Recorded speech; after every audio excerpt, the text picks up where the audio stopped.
ang mga kwento ng pag-ibig, kwento ng buhay at kwento ng pag-asa dito sa Barangay Love Stories. Love Stories.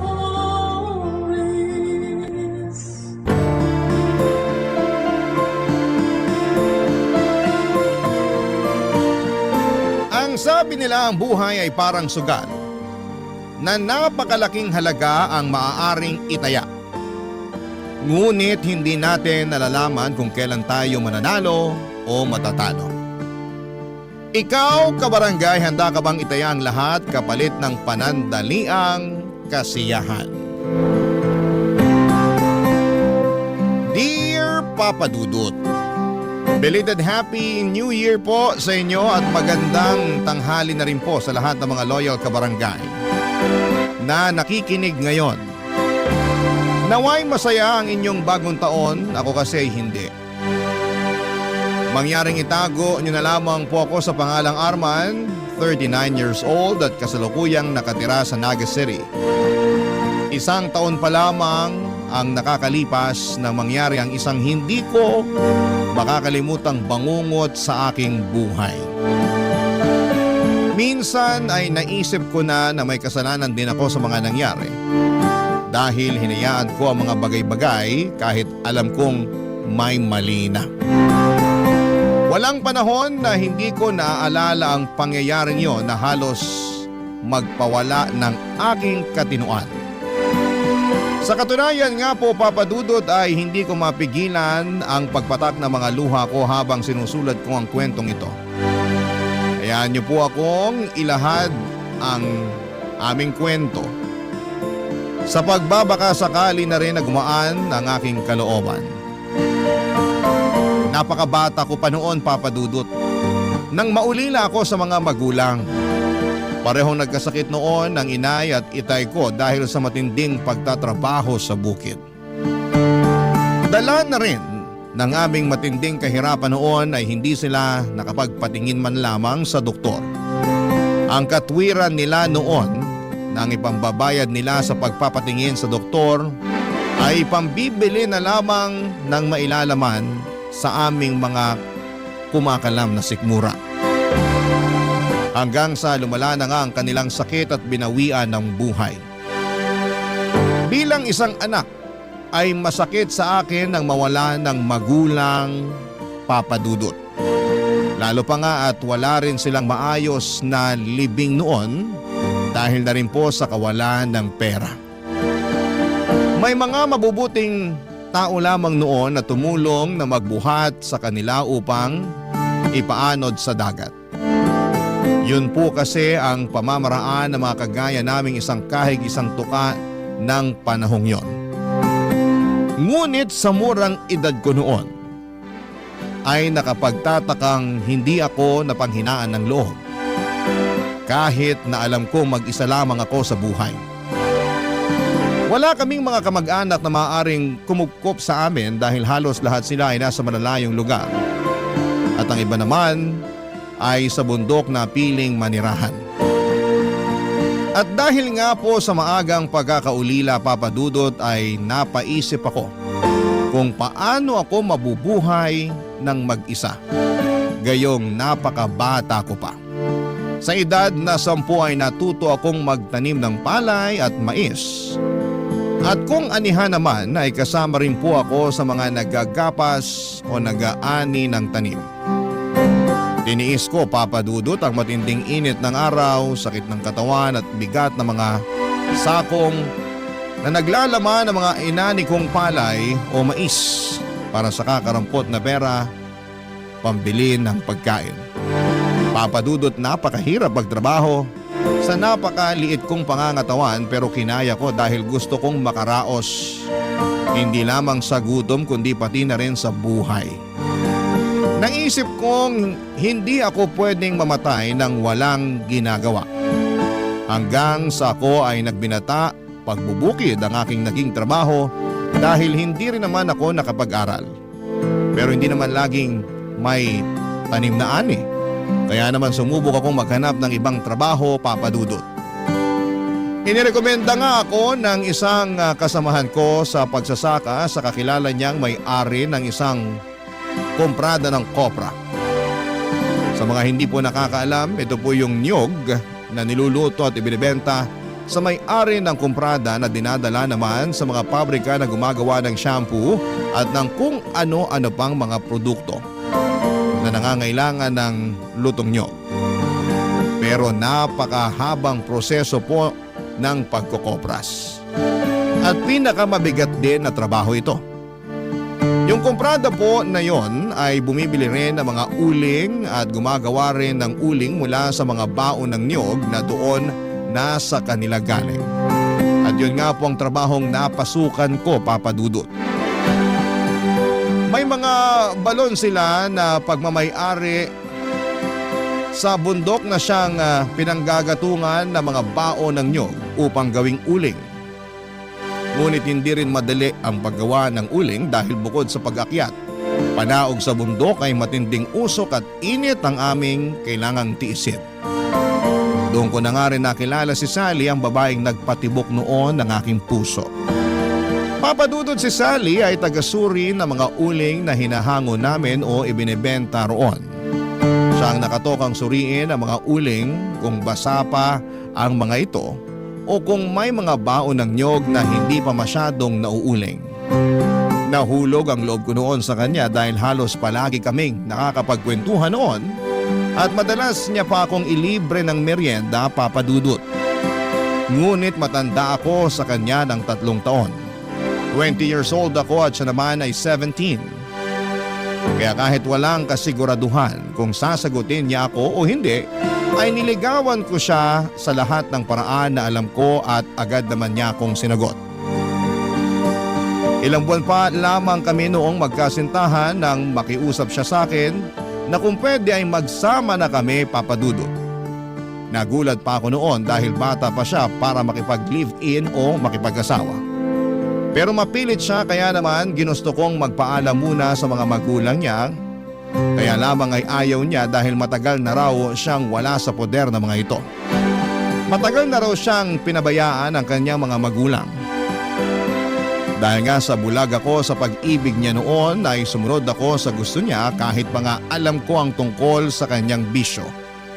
Ang pagsusugal, Papa Dudut. Pero kahit na ganoon ay hindi nagbago ang pagtingin ko sa kanya. Bagamat wala kaming formal na kasal ay itinuring ko na siyang asawa ko. Hanggang sa paglipas ng aming pagsasama ay nabiyayaan kami ng 2 anak. Pero hindi naging madali ang aming pagsasama dahil matapos niyang maipanganak ang aming bunso, ay halos araw-araw na siyang nagsusugal na hindi ko na maawat at sa tuwing pagsasabihan ko naman siya ay nauuwi lamang kami sa pagtatalo.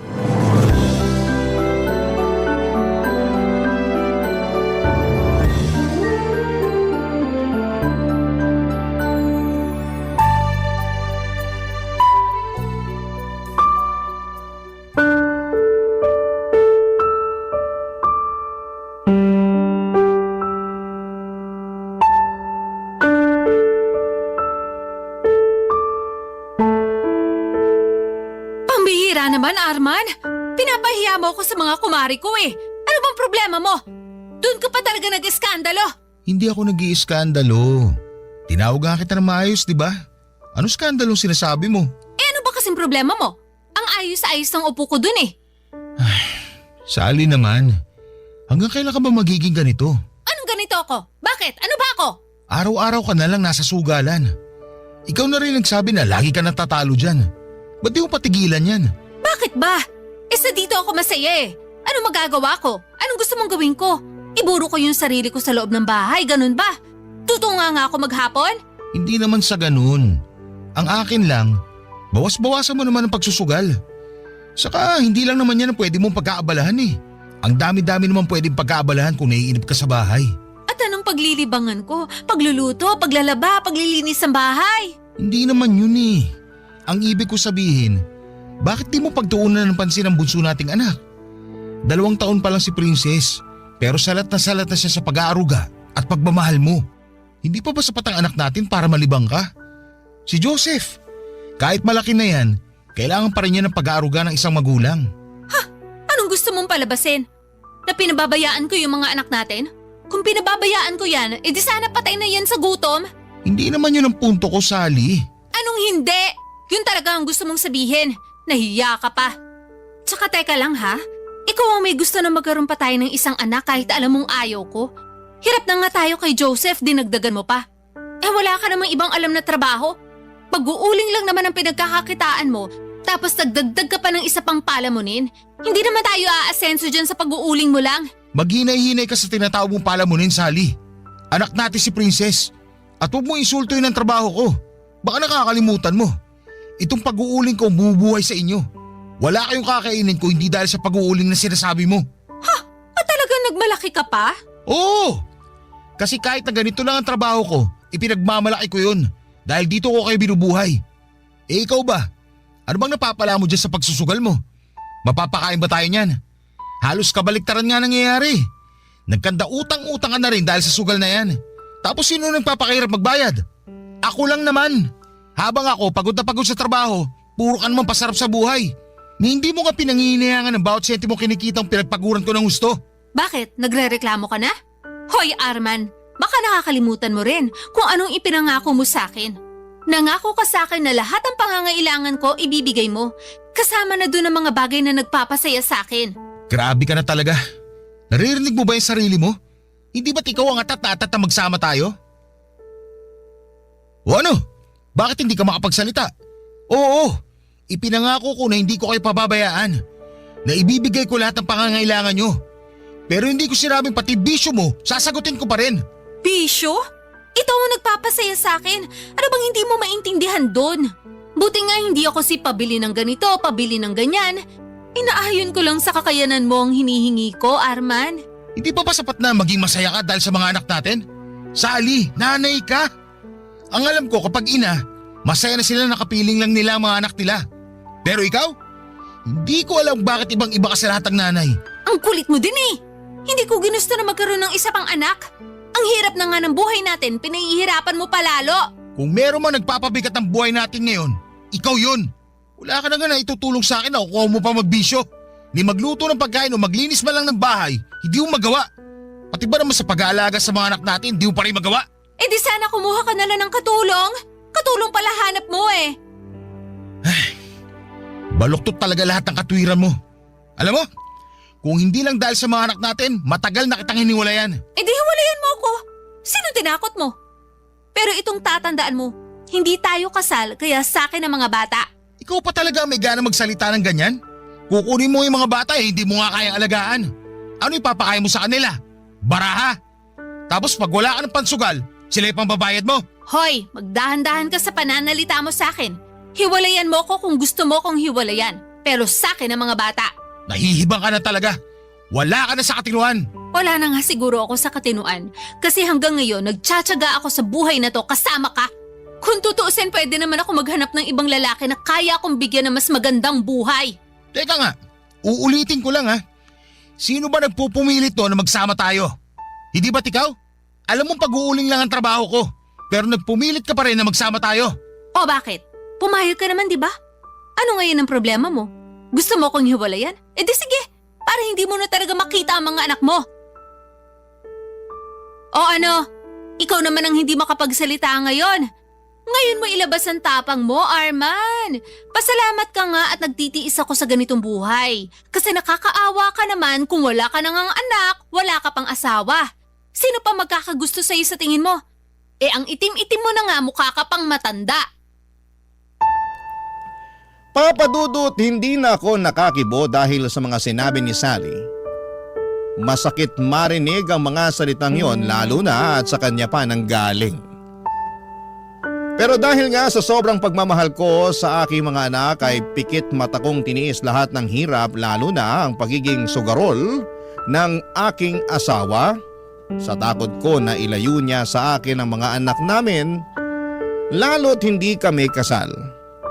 Kahit na hindi ako nakapag-aral ay alam ko ang hangganan ng karapatan ko sa mga anak ko dahil madalas yung mapagkwentuhan ng mga matatanda noon sa amin.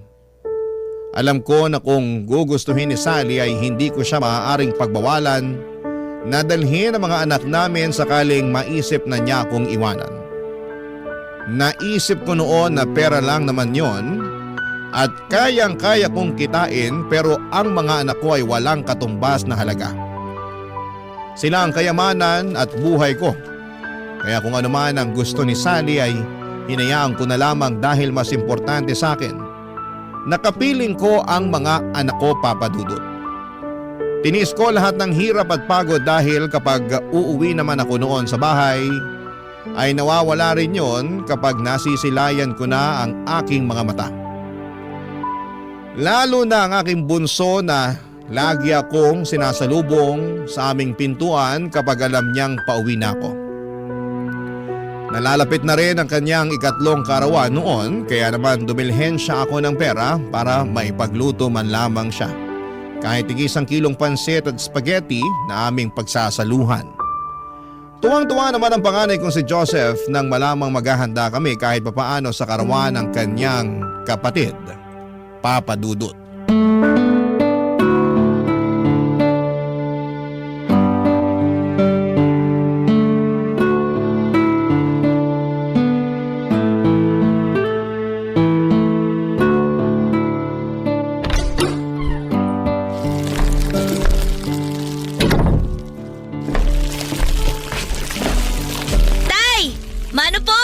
Kawa ka ng Diyos, anak. Nasa si Princess? Natutulog na po. Ang aga naman yata matulog ng kapatid mo. Pagod po kakalaro eh. Ah, ganun ba? Oh, eto. May pasalubong ako sa'yo. Wow! Pansit bato na maraming kikiam. Tuwang-tuwa ka na kaagad. Pansit bato lang naman yan. Para namang hindi nyo alam na paborito ko to. Oo nga naman. Nadaanan ko yan habang naglalakad ako pa uwi.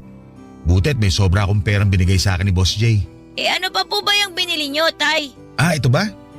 Konting panghanda lang to para sa birthday na kapatid mo bukas. Tig-1 kilong pansit at spaghetti. Wow! Ang tagal ko na pong hindi nakakakain ng spaghetti. Eh sino naman po ang magluluto? Eh di ang nanay mo. Paano naman po magluluto si nanay? Eh lagi naman po yung nasa sugalan. Bukas pa naman. Pakikiusapan ko muna ang nanay mo na ipagluto bukas ng handa si Princess. Para makapag-celebrate tayo kahit papano.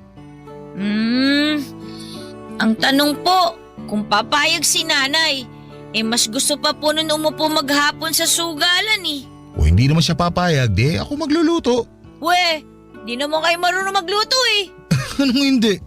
Alam mo anak, bata pa lang ako natuto na ako sa lahat ng gawain. Kasi wala namang mag-iintindi sa akin. Parehong wala ng lolo't lola mo. Ganyang edad mo nga, nagtatrabaho na ako. Kaya sisiw lang sa akin yung pagluluto na yan. Eh di pwede na po pala akong magtrabaho. Ano? Aba, hindi pwede anak. Kasi kailangan mo munang unahin ang pag-aaral mo. Kapag nakapagtapos ka na ng pag-aaral, pwede ka na magtrabaho. Magandang trabaho pa makukuha mo. Pero sa ngayon, kailangan mo munang pagbutihin ng pag-aaral. Para maging maganda ang kinabukasan mo at para hindi ka matulad sa akin. Tingnan mo, pag-uuling lang ang trabaho ko.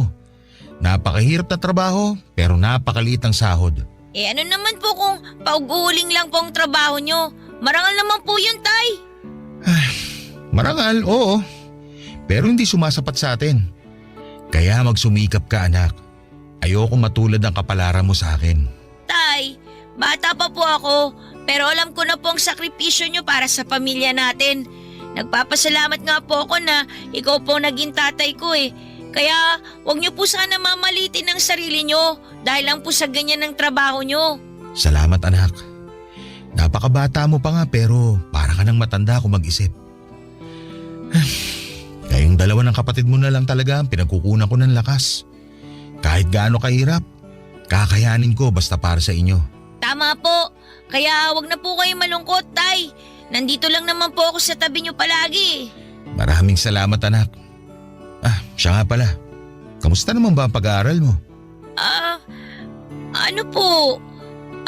Oh, bakit hindi ka makasagot? Hindi na naman po kasi ako nakapasok kanina eh. Ha? Bakit? Ilang beses ka nang absent ha? Baka naman ibagsak ka na ng teacher mo niyan. Wala po kasi akong pamasahe, Tay. Paano wala kang pamasahe? Eh iniwan ko kaninang umaga sa nanay mo at maaga nga akong umalis. Natutulog ka pa kaya hindi ko na ibigay sa'yo ang baon mo. Makikisabay na nga lang po sana ako kila Mang Jerry. Kaso punong-puno na po yung tricycle niya eh. Hindi naman po ako makapaglakad kasi maulan. Sus Mariosep, maigi pala sanang ginising na kita kanina. Kaya lang naman ako nag-agap umahon sa bundok kanina kasi umaambon. Mahihirapan ako mag-ahon ng uling pagbasa. Basta ang sabi lang po ni nanay, wala daw po siyang mabibigay na pambaon sa akin. Eh baka po pinangsugal na po ni nanay yung baon ko. Sumusobra na talaga yung nanay nyo. Hindi ko na talaga maasahan pagdating sa pag-aasikaso sa inyo. Yan nyo na lang po, tay. Baka mag-away na naman po kayo eh. Hindi anak, hindi ako nagtatrabaho para mapabayaan ang pag-aaral mo. Kailangan na talaga magtandaan yung nanay mo. Ako na lang po siguro ang tatawag kay nanay. Baka po kasi dun pa kayo mag-away. Pagchichismis na naman po tayo dun sa labasan. Hindi ako na. At baka ikaw mapag-initan ng nanay mo. Tay, wag na po. Hintayin na lang po nating umuwi si nanay. Nagsaing na naman po ako tsaka nagprito na po ako ng tuyo. Ulamin na lang po natin tong pansit bato na dala nyo. Hayaan mo na ako anak. Huwag ka mag-alala. Tatawagin ko lang nanay mo. Dito ko na lang siya kakausapin sa bahay. Papadudot, pakiramdam ko nga ng mga oras na yon ay sasabog ako sa sobrang galit. Hindi ko na kasi alam kung ano pa ba ang kailangan kong sabihin kay Sally para naman matauhan siya sa mga pinaggagawa niya. Kahit sana hindi na lamang ako ang isipin niya ay ayos lang. Kahit anak na lang namin, na kung iisipin ay nakakaawa kung pati ba naman sila ay hindi rin makapagtatapos ng pag-aaral. Hindi ako nakapag-aral samantalang si Sally naman ay graduate lamang ng elementary. Ayaw ko na pati ang mga anak namin ay matulad sa amin. Kung kinakailangan nga na igapang ko ang kanilang pag-aaral ay gagawin ko, Papa Dudut. Pero, ang hindi ko maintindihan ay kung paanong naaatim ni Sally na hindi isipin ang kapakanan ng mga anak namin. At kung tutuusin nga, dapat ay mas malalim ang ugnayan niya sa mga anak namin dahil siya ang nagluwal sa mga ito at bilang isang ina ay siya dapat ang mas malalim ang koneksyon sa mga bata. Papadudod, hindi ko maintindihan kung bakit sa lahat ng ina na kilala ko ay siya ang tila walang pakialam sa magiging kinabukasan ng mga anak niya. Nagpapakahirap ako para sa mga anak ko at hindi naman para sa bisyon niya. Sa sobrang galit ko nga, Papadudod, ay agad ulam niya. Barangay Love Stories. Barangay Love Stories. Papadudot nang makarating nga ako kung saan nagsusugal si Sally ay dali-dali ko siyang hinablot sa braso at kinaladkad paalis doon. Naalala ko pa nga kung paano niya ako pagmumurahin at paghahampasin noon dahil sa ginawa ko. Habang naglalakad kami pauwi ay nagbabangayan pa kami kaya sigurado akong alam ng mga kapitbahay namin na nag-aaway na naman kami. Pero wala na akong pakialam dahil buhay namin yon at hindi naman ako nakikialam sa may buhay ng may buhay. May mga nagsabi na nga sa akin na bakit ko pa raw kasi inaabutan ng pera si Sally gayong napakasugarol nito.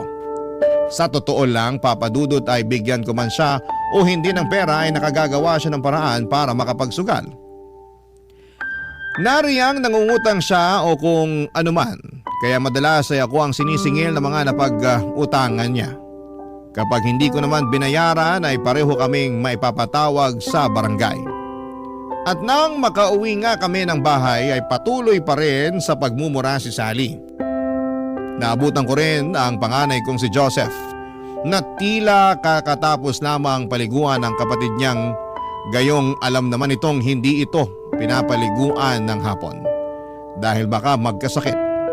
Habang si Sally naman ay nagdadabog na dumiretso sa aming kwarto, Papadudut.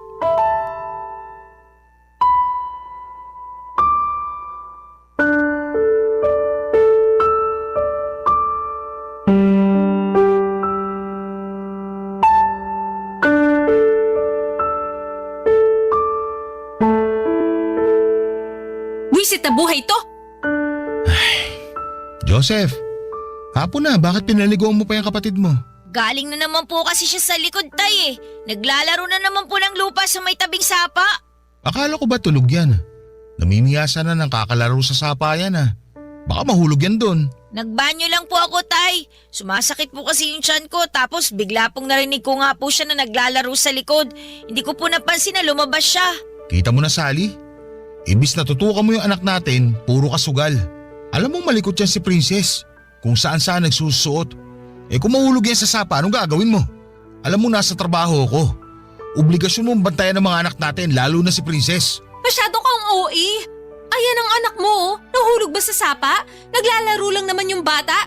Ano bang pinoproblema mo? Anak ng… Ano? Hihintayin mo pang mapahamak ang anak natin bago ka magtanda? Bago ka may gawin?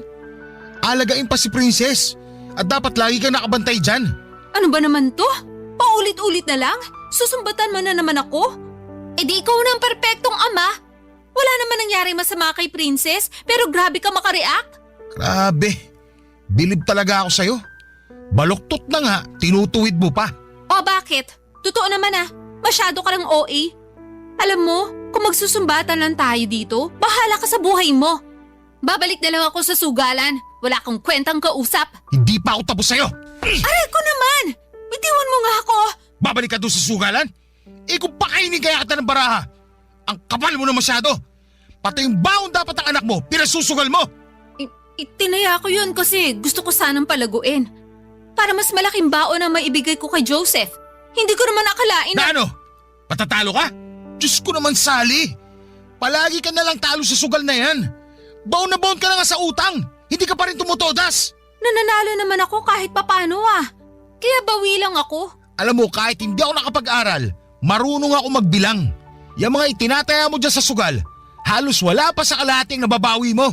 Hoy Arman, sinasabi mo bang hindi ako marunong magbilang? Wala akong sinasabing ganun. Ganun na rin ang gusto mong palabasin. Kala mo naman kung sino ka magaling. Hindi ka nga nakapag-aral. Hindi ko itatanggi na hindi ako nakapag-aral. At hindi ako nagmamagaling. Ang sinasabi ko lang, hindi ka naman talaga nakakabawi sa sugal na yan Ibinabaong ka lang niya sa utang. Ay sus, puro ka ganyan. Ikaw ba ang nagsusugal? Yan ang hirap sa'yo Panay ka reklamo kasi ginagastos ko yung pera mo. Di ba responsibilidad mo na ibigay sa akin yun? Kasi asawa mo ko? Oo! Responsibilidad kita pero hindi ang bisyo mo. Kung panay reklamo ka rin lang, di hiwalayan mo ko. Wala ka rin naman bukang bibig kundi bisyo ko. Natural! Wala ka na sa tama At ayan din ang hirap sa'yo Kapag pinagsasabihan ka, hiwalay ka agad na ipananakot mo sa akin. Nakakasawa ka na kasi. Puro ka sumbat. Wala nang katapusan na sumbat. Araw-araw na lang, Arman. Rinding-rindi na ako sa lintek na boses mo. Sinampal mo ko? Pasensya na. Hindi ko sinasadya. Nabigla lang ako. Nabigla? Nagsawa ka na sa kakatala kaya ngayon naman pinagbubuhatan mo na ako ng kamay? Ay, hindi ko talaga sinasadya. Patawarin mo ako, Sally. Ewan ko sa'yo.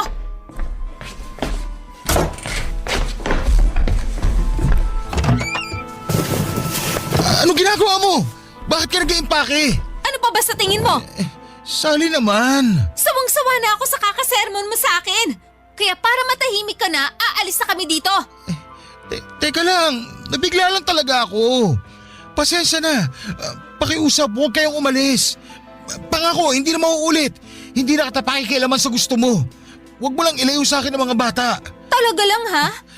Dami mo pang sinasabi, takot ka naman pala. Itong tatandaan mo, Arman. Umayos ka kung ayaw mong hindi mo na makita ang mga anak mo. Huwag mo na akong pakikialaman sa gusto kong gawin. Oo, hindi na. Dapat lang. Kasi simula pa lang, alam mo nang ganito ako.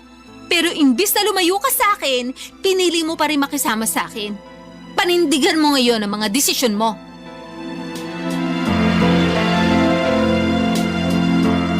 Hindi ako nakasagot nang sabihin ni Sally ang mga katagang yon sa akin, Papa Dudut. Dahil alam kong tama siya sa parting yon. Tanga na nga siguro akong may tuturing dahil ako mismo ang pumulot ng bato na ipinukpok ko sa ulo ko. Pero kahit na ganoon ay pinanindigan ko ang pamilyang binuo ko, Papa Dudut. Sa ngalan ng pagmamahal ko sa mga anak ko ay lahat ay titiisin ko. Kahit pa alam ko sa sarili ko na wala na akong pagmamahal para kay Sally. Hindi ko alam, Papa Dudut, kung kailan nawala ang pagmamahal na meron ako para sa kanya. Pero ang importante lamang ay may buong pamilya ang mga anak ko. Hindi na rin po ako umaasa na magbabago pa si Sally dahil kung gusto niyang magbago ay dati pa sana niyang ginawa yon. Sa kabila nga ng matinding galit ko noon, Papa Dudut, ay pinilit kong ikalma ang sarili ko. Alam kong hindi tama ang manakit ng babae. Galit na galit nga ako sa mga lalaking nananakit ng babae, pero ako rin ang gumawa noon. Kinabukasan nga noon ay maaga ako nagpaalam sa amo ko na kung pupwede ay uuwi na ako dahil karawan ng anak ko at pumayag naman siya. 2:00 pa lamang noon ang hapon ay pinayagan na niya akong umuwi. Nag-abot pa nga siya sa akin ng 200 pesos bago ako umuwi. Pandagdag daw sa birthday ng anak ko. Nagpasalamat naman ako sa amo ko dahil malaking bagay na rin yon dahil kahit papaano ay makakabili ako ng juice at mga tinapay man lang para pandagdag sa pansit at spaghetti na lulutuin ko. Nang mga oras nga rin yon ay wala naman si Sally sa bahay at hindi ko naman alam kung nasaan. Malamang ay dumayo na naman ito ng sugal sa kabilang baryo. Wala rin namang problema sa akin kung 3 lamang kami nina Joseph na magdaos ng birthday ni Princess. Total ay mukhang nakalimutan naman ni Sally ang birthday ng bunso namin. Bago nga ako umuwi noon ay dumaan muna ako sa tindahan para bumili ng 2 balot ng tinapay at 2 pakete ng juice. Sabik na sabik akong umuwi dahil alam kong matutuwa ang mga anak ko sa dagdag na handa namin. Pero hindi ko akalain na ang pagkasabik ko na yon ay mapapalitan ng kaba at pag-aalala.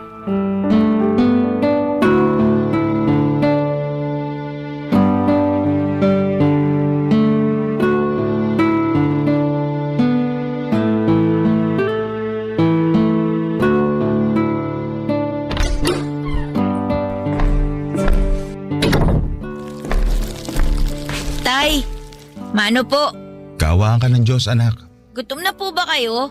Nagsasaing pa lang po ako eh. Hindi pa. Kumain naman ako sa trabaho. Anong oras na? Hindi pa ba kayo kumakain ng tanghalian? Hindi pa nga po eh. Kauwi ko lang din po. Wala rin pong sinaing pagdating ko. Anong oras na? Wala ka bang pasok ng hapon? Wala po tay. May meeting po mga teacher. Ganun ba? May ulam na ba kayo? 30 pesos na lang tong pera ko eh. Ano kayang mabibili nito? Eh di kahit ano na lang po. Chicharon po o kaya itlog po na lang ulit. Mantika, meron pa ba? Wala na po eh. Lagayin na lang natin yung itlog. Sakto na kasi tong pera ko para sa 3 itlog eh. Tira na nga lang yan sa 200 na binigay ng boss ko para may pandagdag sa birthday ni Princess. Talaga po? Oo anak, kaya bumili ako ng juice sa tinapay. Wow! Ang dami po palang handa ni Princess! Oo anak, kaya magpakabusog kayo mamaya pagkatapos ko magluto. Pero bumili ka na muna ng itlog para makakain na kayo. Mamaya na lang kayo bumawi ng kain. Sige po! Ay, teka, may mantika nga pala doon sa mga pinamili ko kahapon. Bawasan na lang natin yun, pamprito ng itlog. Okay na po yung nilagang itlog, tay. Sigurado ka? Si Princess, baka ayaw niya ng nilagang itlog. Wala naman pong inaayawan si Princess eh. Oo nga pala. Nasa na pala ang kapatid mo? Ba't di man lang ako sinalubong? Ay, hindi ko nga po alam tay eh. Kararating ko lang po galing sa eskwelahan. Hindi ko naman po siya nadatnan dito. Baka po kasama ni nanay sa sugalan. Wala naman po magbabantay kay Princess kung maiiwan po dito. Oo nga no. Sige, dito ka na muna. Susunduin ko lang ang kapatid mo. Kala ko po ba bibili ako ng itlog? Ako na lang. Para masundo ko na rin ang kapatid mo. Bantayan mo na lang yung sinay at baka masunog. Oh, Sally. Buti naman at naisip mong umuwi. Bakit na naman? Nasa si Princess? Nandun sa kwarto natin natutulog. Sabi ni Joseph wala naman daw sa kwarto. Tiningnan mo na ba? Iniwan ko nga lang siya sa kwarto. Sabi nga ng anak mo wala siya doon. Imposibleng wala dun si Princess. Mahimbing nga ang tulog. Iniwan ko dun. Anong oras ka ba umalis ng bahay kanina? Iniwan mo talaga ang anak mo mag-isa sa kwarto para makapagsugal ka? Lintik naman oh! Paulit-ulit ka na lang eh. Alaki masyado ng problema mo. Oo na, titignan ko na sa kwarto.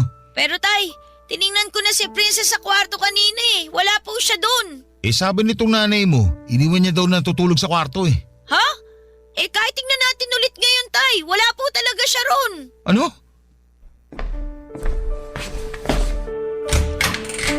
Princess? Joseph! Po! Wala nga dito ang kapatid mo!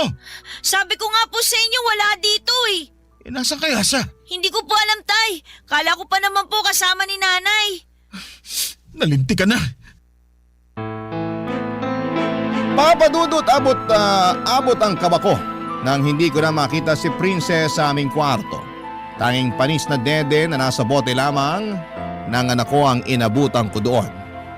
Kaya agad kong tinignan ang ilalim ng papag namin pati na ang mga aparador pero wala rin ito doon. Halos baliktarin ko na nga ang bahay namin. Pero hindi ko siya nakikita, papadudot.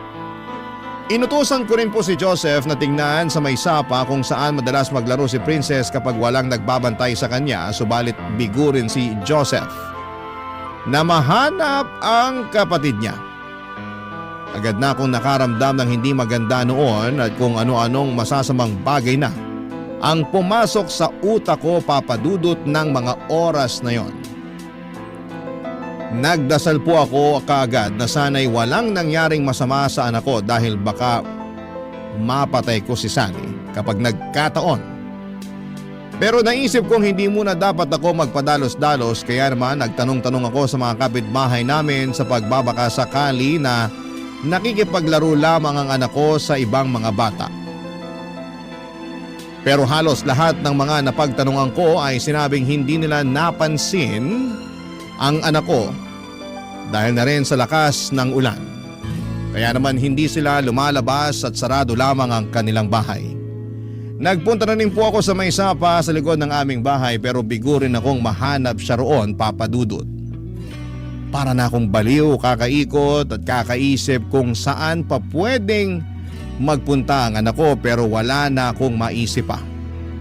At bigla namang sumagi sa isipan ko na baka may kumuha sa anak ko dahil napansing walang kasama o bantay. Dahil nga sa naisip kong yon ay tila lalong nadagdagan ng galit ko na nararamdaman sa mga oras na yon sa asawa kong si Sally, papadudot. Barangay Love Stories. Barangay Love Stories. Agad akong bumalik sa sugalan upang sunduin si Sally, papadudot. Agad kong sinabi sa kanya na nawawala ang aming anak at talatang dismayado pa ito dahil naistorbo na naman ang kanyang pagsusugal. Pero agad din naman siyang tumayo nang sabihin kong ipapakain ko sa kanyang barahang hawak niya kapag hindi pa siya nakinig at sumunod sa akin. Dumiretso kaagad si Sally sa aming bahay para tignan ang aming anak. At tumulong na rin po siya sa paghahanap habang nagtanong-tanong pa nga ako sa ibang mga kapitbahay dahil baka napunta lamang sa kanila ang anak ko. Nang maya-maya pa ay may isang batang lumapit sa akin. Sa pagkakatanda ko ay madalas po itong naliligo sa sapa na nasa likuran ng bahay namin. Sinabing nakita nga raw niya ang anak ko pero kanina pa raw yon habang naliligo raw siya sa sapa. Ang akala naman daw niya ay may kasama ito kaya iniwan niya ito doon pagkatapos niyang maligo. Dagdag pa nito ay nakaupo lamang umano ito sa gilid at may dalang sandok na ipinambubungkal nito sa lupa. Nang marinig ko ang mga sinabi ng bata ay para akong binuhusan ng malamig na tubig sa buong katawan ko. Dahil naalala ko na mahaba nga pala ang sapang yon at may harang na kahoy sa bandang dulo para maharang ang mga basura na itinapon ng mga pasaway na residente at wala nga akong inaksayang oras. Agad akong kumuha ng flashlight sa bahay dahil inabot na kami ng dilim sa paghahanap sa anak ko. Agad akong nagpunta sa dulo ng sapa at gamit ang aking flashlight ay pilit kong inaninag ang kapaligiran. Pero hindi ko na makita ang bakas ng anak ko. Hindi pa nakakatulong ang malakas na pag-ulan noon. Papadudot sobrang nanginginig ang mga kamay ko at Hindi dahil sa lamig ng ulan kundi dahil sa takot na baka may nangyari ng masama sa anak ko. Habang papalapit nga ako sa dulo ay siya namang pagbigat ng mga paa ko na tila nagsasabing huwag na akong tumuloy. Pero tumuloy pa rin ako. At doon naaninag ko ang isang tila malaking manika na nakataob sa tubig at nakalutang habang sumasabay lamang sa alon ng tubig kasama ng ilang mga plastik na naglalaman ng mga basura, Papa Dudut. Halos mabugto ang aking hininga at bigla na lang ding tumulo ang mga luha ko nang hindi ko namamalayan. Dahil kahit na hindi pa ako nakakalapit ay alam kong yon ang pinakamamahal kong anak. Alam ko dahil suot niya ang paborito niyang damit na ako mismo ang bumili. Napaluhod na lamang ako sa labis na panginginig ng aking tuhod, Papa Dudut. Naghalo-halo na ang pagod at gutom ko at higit sa lahat ay ang napakasakit na pakiramdam sa dibdib ko na tila ba sinasaksak ako ng kutsilyo ng libu-libong beses. Napaisip ako kung gaano kaya katagal tiniis ng anak ko ang paghihirap bago siya tuluyang nalagutan ng hininga. At nang maisip ko yon ay halos panawan ako ng ulirat dahil ang maisip ko lang ang hirap niya sa kakakampay sa tubig ay para lang makaahon ay hindi ko na makayanan. Pinilit ko na lamang na tumayo at agad na lumapit sa kinakaroonan ni Princess. Agad kong binuhat ang anak ko na alam kong wala ng buhay. Doon na nga ako napahaguluhol nang mailapag ko na siya sa lupa. Pinagmasdan ko ang anak ko na naninilaw na ang balat. Matigas na rin ang katawan niya at agaw pansin din ang lumobo niyang tiyan. Niyakap ko ang katawan ng walang buhay kong anak at hindi ko may paliwanag ang sakit, Papa Dudut. Sakit na halos ikamatay ko na. Kaninang umaga lang ay magiliw pa niya akong binati bago ko umalis. Tapos ay bigla ay wala na siyang buhay sa pag-uwi ko. Papa Dudut, doon ko napagtanto na sa dami ng hirap na napagdaanan ko, ang mawalan pala ng anak ang pinakamahirap na lagpasan.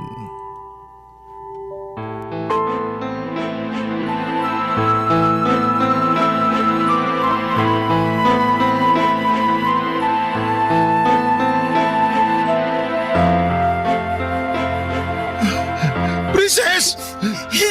Anak ko! Princess! Wawa akong anak! Diyos ko po! Bakit ang anak ko pa? Arman! Nakita niyo na ba si Princess? Princess! Dito lang nakita kanina ng bata. Diyos ko po, Princess! Princess, anak! Nandito na si tatay! Gising na, anak ko! Nandito na ang tatay! Gising na, anak! Huwag mo naman biruin ang tatay! Hindi na siya humihinga, Arman. Tumahimik ka! Nakita mo na kung ano nangyari! Nakita mo na kung ano resulta ng kababayaan mo! Ito na, Sally! Ano ba? Hindi ito ang oras para magsisihan at mag-away tayo. Sa'yo pa talaga nang galing yan! Alam mo kung sino may kasalanan nito! Kawawa akong anak! Princess! Patawarin mo ako, anak! Wala man lang ako nagawa para mailigtas ka! Patawarin mo ako kung nauli ako ng datingan ako! Princess! Tay! Sorry po! Kung hinanap ko lang po sana siya kagad ng mabuti kanina, baka po sana buhay po siya. Hindi, anak! Huwag mo sisihin ang sarili mo! Tay! Wala kang kasalanan sa nangyari sa kapatid mo! Ikaw, Sally! Ikaw may kasalanan! Hindi ako. Hindi ko sinasadya. Hindi ko naman alam na mangyayari to eh. Wala akong kasalanan. Iniwan ko siyang natutulog sa kwarto natin. Maghuhugas kamay ka, pangayop ka! Palagi mo na lang katwir na hindi mo alam na magkakaganito! Na hindi mo alam na magkakaganyan! Ikaw dapat na nagbabantay sa mga bata habang wala ako! Mag-aalaga na lang sa kanilang gagawin mo pero hindi mo pa magawa! Wala kayo natupag kundi magsugal! Lustayin ang pera pinagpaguran ko! Wala kang kwentang tao! Sana ikaw na lang ang namatay at hindi ang anak ko! Tay! Tay, wag po! Hindi ako! Tama na po! Baka pumapatay niyo si nanay!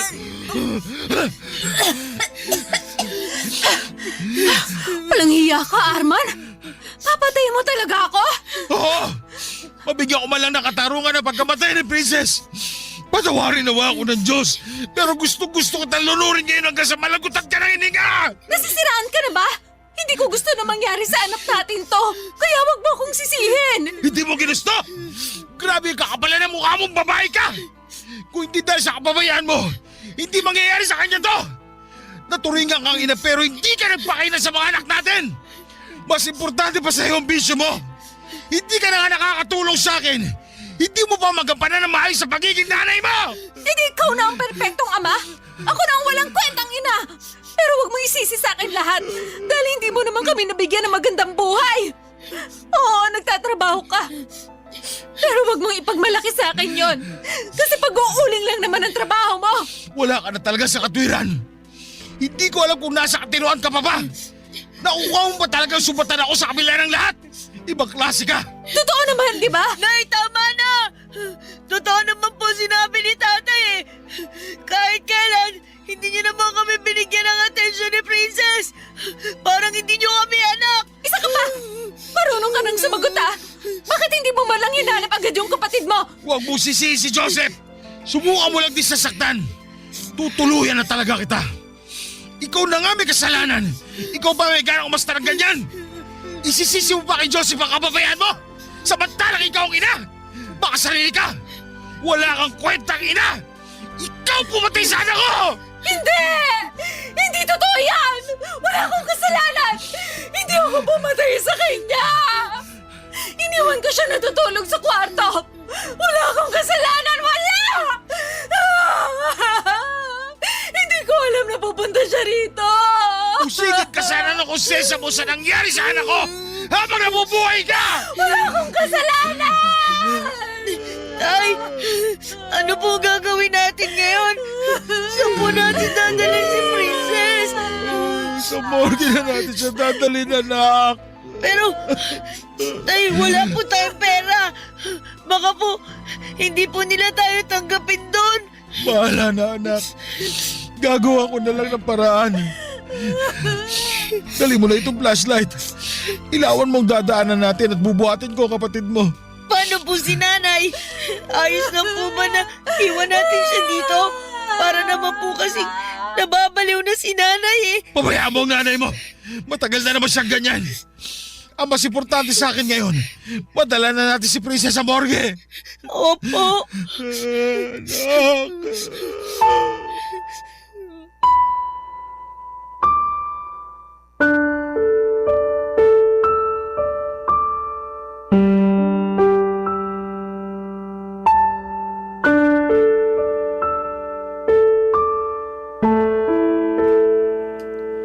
Papadudod sa sobrang galit ko nga ay walang lingon na iniwan na namin ng anak kong si Joseph ang nanay niya sa tabi ng sapa. Patawarin talaga ako ng Diyos dahil gusto kong sakalin ng mahigpit si Sally ng mga oras na yon para maranasan niya ang hirap na dinanas ng anak ko. Parang gustong gusto ko siyang patayin dahil sa kapabayaan niya at mas nakakagalit pa na hindi niya matanggap ang pagkakamali niya. Pero laking pasalamat ko nang awatin ako ni Joseph na pag-isip-isip ko kaagad na mali ang gagawin ko at hindi ko basta itatapon ang buhay ko para lamang makaganti sa kanya dahil may isa pa akong anak na umaasa sa akin. Kaya naman bago pa ako may magawa kay Sally ay binuhat ko na ang walang buhay na katawan ng anak ko. At naiwan lang doon si Sally na tulala at tila wala sa sarili.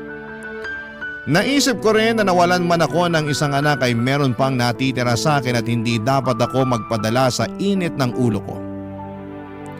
Agad kong dinalangan ako sa pinakamalapit na morgue at nang tila sinampal ako ng katotohanan na wala na nga ang anak ko ay doon na ako muling napahagulhol. Hindi ko po lubos maisip kung bakit kailangan na sa anak ko pa mangyari ang malagim na pangyayaring yon.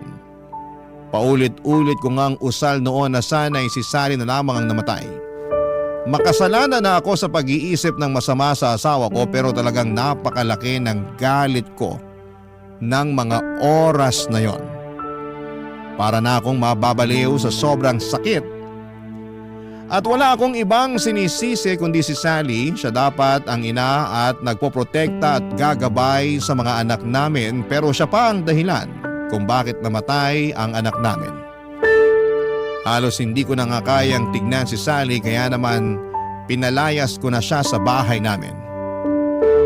Wala akong pakialam noon kung saan siya makikituloy at magpalaboy-laboy man dahil kulang na parusa yon para sa sinapit ng musmus naming anak. At dahil nga sa kakulangang pinansyal namin noon ay nanghingi pa ako ng tulong sa kapitan ng aming barangay para maayos ang mga bayarin sa morgue at mapaburol ang anak ko. Hindi naman ako nabigo at nagpapasalamat ako dahil maging ang mga kapitbahay ko ay tumulong sa akin, lalo pa at naawa sila sa sinapit ng aking anak. Nagpahayag din sila ng pakikiramay sa akin at may iilan din naman na nagpahayag ng pagkagalit kay Sally. Papa Dudut, sa totoo lang ay pinagbawal ko ang pagsusugal sa lamay ng anak ko dahil isa rin yon sa itinuturing kong dahilan ng pagkamatay ng anak ko. Nabaliw si Sally dahil sa sugal kaya naman napabayaan niya ang obligasyon niya bilang asawa at ina. Ang akala ko nga noon ay hindi ko na makikita pa ang pagmumukha ni Sally. Pero himalang nagpakita pa siya sa ikalawang araw ng burol ng anak ko. Umiiyak at nagmamakaawa na gusto niyang makita ang anak niya. Pero dahil nangingibabaw pa rin ang galit ko sa kanya ay buwang desisyon ko na hindi siya hayang makapasok man lamang sa pamamahay ko, Papa Dudut.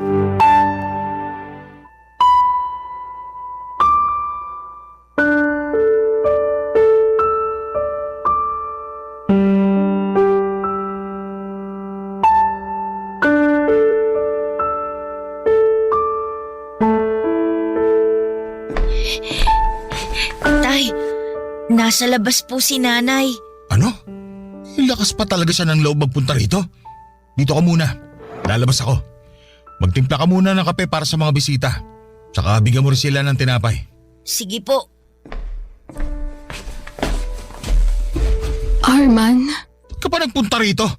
Ang kapal talaga ng mukha mo, no? Huhulaan ko. Gusto mo magsugal? Pues makakaalis ka na dahil walang sugal dito. Hindi sugal ang ipinunta ko rito. Gusto ko lang makita si Princess. Ah, talaga? Bakit? Kailan ka pa nagkaroon ng pakialam kay Princess? Pinabayaan mo nga mamatay, hindi ba? Hindi totoo yan. Ano ko rin naman siya, Arman. Kaya ako Anak? Hibang ka ba? Saan mo kinukuha yung kakapalan ng mukha mong tawaging anak si Princess sa kabila na nangyari? Ha? Oo! Ikaw ang nagluwal sa mga bata, pero mas masahol ko pa sa ibang tao. Yung mga hayop ka kapag nawawala ang anak nila, hinahanap kagad nila. Pero ikaw, parang wala kang anak kung umasta. Ang sarap nga ng buhay mo eh. Kain, tulog, sugal, yun lang. Oo, pabaya kong ina. Pero sa tingin mo ba ginusto ko yung nangyari sa kanya? Nasasaktan din ako, Arman. Pasakit sa akin yung nangyari sa kanya. Masakit? Huwag na tayo magplastikan dito, Sally. Alam nating parehong hindi ka pabor na nagkaanak ulit tayo. Kaya huwag mo akong paandaran ng mga kasinungalingan mo. Ang kapal mo. Pinipilit mo pa rin talagang pagtakpan ang kababayan mo. Kahit pabaya kong ina, hindi ko namang ginusto na mawala ng anak. Hindi ako ganun kasamang tao. Oo, nasabi kong hindi ko ginusto ng isa pang anak. Pero hindi ako ganun kasama para hilingin kong mawala na siya. Kahit ano pag sabihin mo, hindi mo mababago ang katotohanan ng namatay ang anak natin dahil hindi mo nagampanan ang responsibilidad mo. Kung sana binantayan mo siya na mabuti, hindi sana mangyayari to. Kaso hindi. Mas importante pa sa'yo ang pagsusugal mo. Wala kang karapatang tawaging ina. Alam mo, Sana talaga ikaw na lang ang namatay. Sumusobra ka na, Arman. Ikaw sumasobra. Sobra ka na sa kakapalan. Gusto kong magsisi na ikaw na pangasawa ko. Pero mga anak ko na lang iniisip ko. Kung meron man akong pagsisisi, yun ay ang hindi ko sila kagad nailayo sa'yo. Sana hindi ito nangyari. Pero huli na ang lahat. Nangyari. Pero hindi kita hahayaang makita si Princess dahil wala kang karapatan. Hindi mo ako pwedeng tanggalan ng karapatan. Wala kang karapatan na pagbawalan ako makita ang sarili kong anak sa lamay niya. Sino ka ba sa akala mo? Tatay ka lang nila pero hindi kita legal na asawa. Sino sa tingin mo mas may karapatan sa ating dalawa, ha? Wala ka na talagang natitirang kahihiyan sa pagkatao mo, no? Nasasabi mo pa talaga yan sa kabila ng pagiging pabaya mong ina? Wala kang karapatang magkaroon ng anak at lalong wala kang karapatang maging ina. Sabihin mo na lahat ng gusto mong sabihin. Pero hindi mo ako pwedeng pagbawalang makita ang anak ko. Ganon? Aray! Arman, ano ba? Nasasaktan ako! Bitiwan mo ang braso ko! Hindi kita papayagang makalapit kay Princess at kay Joseph. Umalis ka na rito! Hindi ka nila kailangan! Bitiwan mo, sabi! Hindi mo ako pwedeng pagbawalan sa lamay ng sarili kong anak. Ikaw ang walang karapatan sa kanila. Pwes, gagawa ako ng paraan para mapunta sa akin ang kustodiya ng mga bata. At sinasabi ko sa'yo, matakot ka na. May mabigat ako ebidensya laban sa'yo. Sino sa tingin mo papanigan ng batas sa ating dalawa? May pabatas-batas ka pang nalalaman? Ano bang alam mo sa batas? Wala kang pinag-aralan? Wala nga akong pinag-aralan pero lumapit na ako sa barangay at tutulungan nila ako makahanap ng abogado. Kaya umalis ka na rito bago pa kita kalad ka rin paalis. Hindi pa ako tapos sa'yo. Babalik ako rito para kunin si Joseph. Tama na, Nay! Hindi ako sasama sa inyo. Ano po bang silbi na makuha niyo ako? Pababayaan niyo lang din naman po ako eh. Kahit naman kailan hindi niyo po pinaramdam sa amin ni Princess na may nanay kami. Si tatay lang naman po nagmamahal sa amin eh. Wala kang ibang inatupag kundi sugal. Kaya po namatay si Princess. Sana hindi na lang ikaw ang naging nanay namin. Wala kang utang na loob. Wala ka sa mundong to kung hindi dahil sa akin. Ako ang nagluwal sa'yo. Tama na! Umalis ka na rito, Sally! Hindi utang na loob ni Joseph sa'yo kahit ano! Lumayas ka! Aray! Oo na, aalis ako. Hindi mo ako kailangang itulak. Pero babalik ako. Tandaan mo yan. Ayos ka lang, anak. Ayoko po sumama kay nanay. Dito lang po ako sa inyo, tay. Huwag ka mag-alala, anak. Hindi ako papayag na makuha ka sa akin ng nanay mo. Wala na rin nagawa si Sally, Papa Dudut. Hindi na rin siya nagpumilit na pumasok pa sa loob para makita si Princess lalo pat alam niyang hindi niya talaga ako matitinag sa pag-iyak-iyak niya. Hindi po ako nakaramdam ng awa sa kanya ng mga oras na yon dahil para sa akin, ang isang bayaning ina na katulad niya ay walang karapatan na makalapit sa mga anak namin. Hindi rin po ako nagpasindak sa pagbabantayan niyang yon dahil alam ko na mas may laban ako kung sakaling ipilit niyang makuha sa akin ang anak namin. Kung kinakailangan nga na humingi ako ng tulong sa mga social worker o abogado ay gagawin ko para lamang matanggalan siya ng karapatan sa anak namin. Sa isip ko, Papa Dudut, ay hindi naman siguro importante kung wala akong pinag-aralan basta't kaya kong alagaan at buhayin ang anak ko ay sapat na. Papa Dudut, maayos ngang nailibing ang anak ko at marami rin ang nakipaglibing at halos lahat ay naawa sa sinapit ng aking anak. At naawa din sa akin. Ika nga nila sa kabila ng pagtataguyod ko sa aking pamilya ay sadya raw talagang hindi nawawala ang lason sa pamilya na tuluyang sisira sa aming pagsasama. Matapos ngang mailibing ang aking anak, ay bumalik ako sa pagtatrabaho at mas pinagbuti ko pa para sa aming dalawa ni Joseph. Madalas nga kapag walang pasok sa eskwela, ay sinasamahan niya ako sa trabaho ko sa ulingan at tumutulong sa akin para hindi raw ako masyadong mahirapan sa pagtatrabaho. Kahit ayaw ko naman siyang payagan sa pagtulong sa akin ay mapilit talaga siya. Mas gusto ko sana na mas pagtuunan niya ng atensyon ang kanyang pag-aaral pero nais niya raw na makatulong sa akin kahit sa ganong paraan. Makalipas nga ang halos ilang buwan ay nagbalik si Sally pero may kasama itong mga social workers para kunin si Joseph. Nagtalo pa kami ni Sally ng araw na yon hanggang sa nalaman nga ng social workers ang nangyari sa aming bunsong anak at kung gaano ito ka-addict sa pagsusugal na umabot na nga sa puntong napabayaan nito ang mga anak namin. Nagkaroon nga kami ng usapan sa barangay kung saan ay tinulungan nila akong mag-file ng petition for custody para sa anak kong si Joseph. Dahil hindi rin naman basta-basta mapupunta sa akin ang bata ng walang batas na mamamagitan.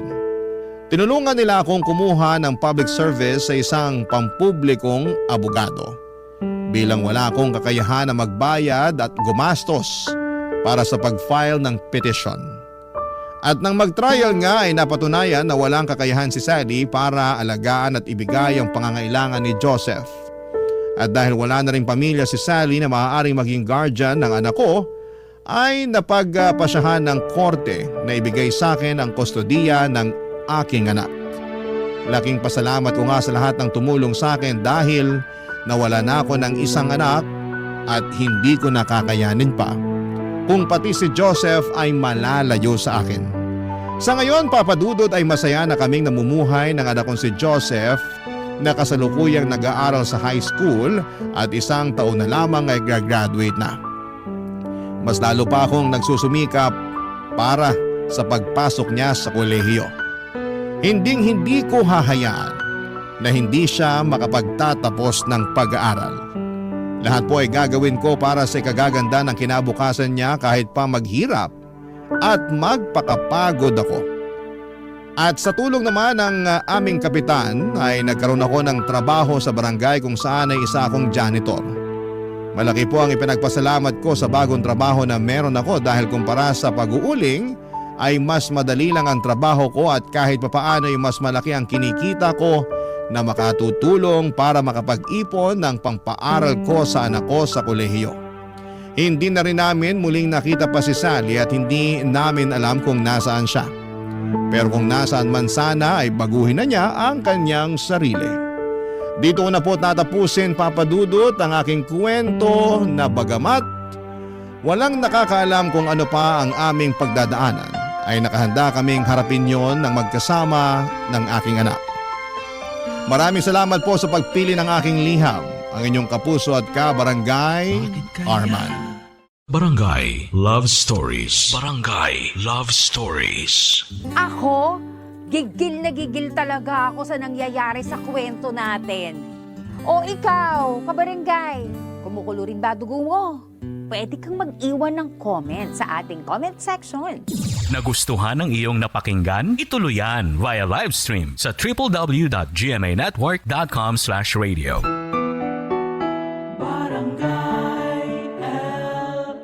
In Mega Manila, 97.1. Forever!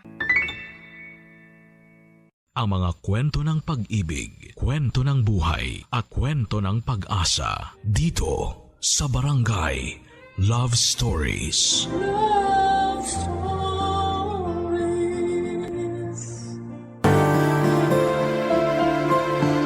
Nakakalimot ang isip, ngunit hindi ang puso.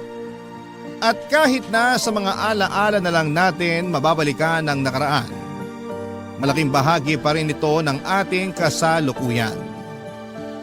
Ikaw, kabarangay, meron ka bang alaala na hinding-hindi mo malilimutan?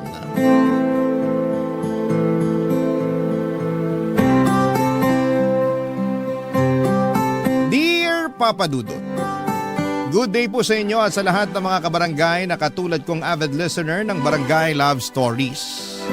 Tawagin niyo na lamang po ako sa pangalang Vito, 33 years old at nagtatrabaho bilang auditor sa isang private company dito sa Quezon City.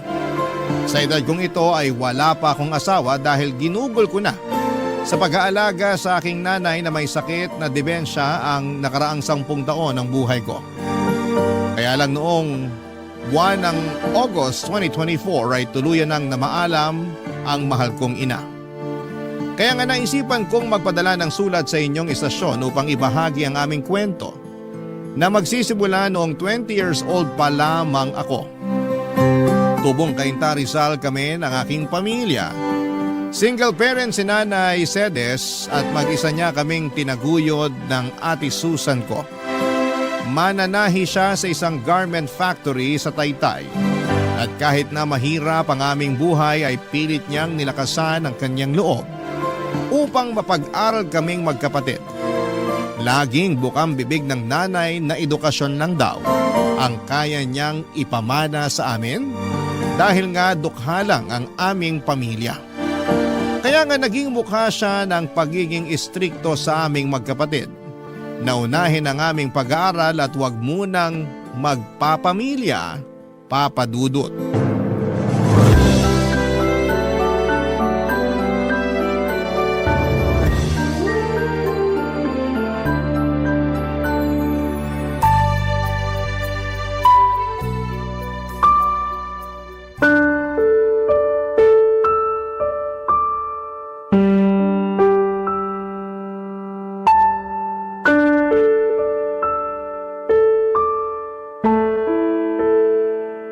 Ano ba naman to, Vito? Dalawang major subject mo pa talaga yung tres? Tapos yung iba rito ay puro na dos? Sigurado ka bang makakagraduate ka nito? Opo, Nay. 5 naman po yung bagsak. Wala naman po akong 5 dyan. Wala ring incomplete. At talagang pinagmalaki mo pang wala, ano? Hindi po ba dapat? Hindi talaga kasi kahit walang 5 rito, ang baba pa rin ito. Kumbaga, katumbas ito ng mga gradong palakol nung elementary at high school. Pasensya na po kayo. Yan lang po kasi talaga ang kinain ng utak ko. Pasensyahin mo mukha mo. Mababago ba nun tong mga grado mo? Saka kaya siguro ganito to kababa kasi hindi ka naman talaga nag-aaral. Oo, pumapasok sa eskwelahan at nanghihingi ng baon. Pero baka hindi naman talaga doon ang punta mo. Saan naman po ako pupunta kung hindi sa eskwelahan? Saan pa ba? Di sa bilyaran? O di kaya doon sa computer shop? Naku, wag ka nang magsinungaling. Nakita ka nga ng Ate Susan mo sa mga lugar na sinasabi ko. Nagpapaprint lang po ako sa computer shop. Hindi po ako tumatambay doon o naglalaro. Talaga lang ha? Pexman! Yung sa bilyaran? 1 beses lang naman po akong pumunta sa bilyaran. Nung nagkita-kita lang kami ng mga ka-text clan ko. Saka nandun din naman si Ate Susan eh. Nakikipag-inuman pa nga siya tapos ako lang ang pinagagalitan nyo. 18 anyos na yung ate mo. Nung panahong yon. Ikaw 15 pa lang, pero nakuha mo pang pumaroon. Tapos magre-reklamo ka sa akin kung bakit ikaw ang pinapagalitan ko at hindi kasama ang ate mo? Opo, kasi paborito nyo si Ate Susan. Hindi nyo nga siya kayang pagalitan kasi ayaw nyong magtampo siya sa inyo. Anong sabi mo? Sabi ko, paborito nyo si Ate Susan. Ako hindi. Mas mahal nyo si Ate Susan. Tapos galit kayo sa akin. Ano bang pinagsasabi mong bata ka? Alam nyo po kung ano ang sinasabi ko. Saka hindi na ako bata para di pa maintindihan yung totoong nangyayari. Ang unfair nyo, Nay. Kasi si Ate Susan lang yung tinuturing yung anak. Tapos ako, parang wala lang. Kung parang wala ka lang para sa akin, sana hindi na kita pinag-aral, pinakain at pinatira sa bahay ko. Hirap sa'yo, sumasama ang loob mo pag napagsasabihan ka. Maanong intindihin mo munang mabuti ang sitwasyon? Total sabi mo hindi ka na bata. Ibig sabihin, malawak na dapat ang pangunawa mo. Kahit na anong sabihin nyo, ganun ko po nakikita ang sitwasyon. Sana talaga hindi na ako sinaoli nun ni tatay sa inyo. Abay, sana nga. Ano pong sinabi nyo? Sana nga, hindi ka na sinaoli sa akin ng magaling mong ama kung magiging ganyan lang katigas ang ulo mo paglaki. Napakawalang utang na loob mo, Vito. Hindi ka marunong rumispeto sa ina mo na nagpalaki sa'yo. Papa Dudut Jr. ako ng tatay ko at bukod doon ay kamukha niya rin ako. Kaya ganoon na lamang ang irita sa akin ng nanay sa tuwing maaalala niya sa akin ang nambabae naming tatay. Noong naghiwalay sila ay kinuha raw ako ni tatay pero binalik din kalaunan sa poder ni nanay Papa Dudut. Kaya pala hindi niya ako paborito dahil bukod sa mga katangiang yon, mahina rin talaga ako sa klase namin at may pagkabulakbol. Hindi ko naman siya masisisi kung natuon ang lahat ng atensyon niya sa Ate Susan ko dahil nga para sa kanya ay mabait ito at masunurin. Kahit na inis ako dahil lagi niyang kinakampihan ang ate ko, hindi naman ako nagtanim ng sama ng loob kay nanay. Kasi siya pa rin naman ang nag-iisa naming magulang na nagtaguyod sa aming magkapatid. Mahal ko pa rin siya kahit na hindi kami madalas magkasundo. Kaya lang dahil sa favoritism ni nanay ay hindi kami lumaking close sa isa't isa ni Ate Susan. Para sa akin ay hindi totoo ang lahat ng kabaitan at pagiging masunurin niya na laging nakikita ni nanay. Iniisip ko na maskara lamang niya yon para paboran at kampihan ni nanay. At ako naman yung laging pag-initan. At napatunayan ko yon. Nung isang gabi ay nahuli ko siyang ginagawa ang bagay na yon.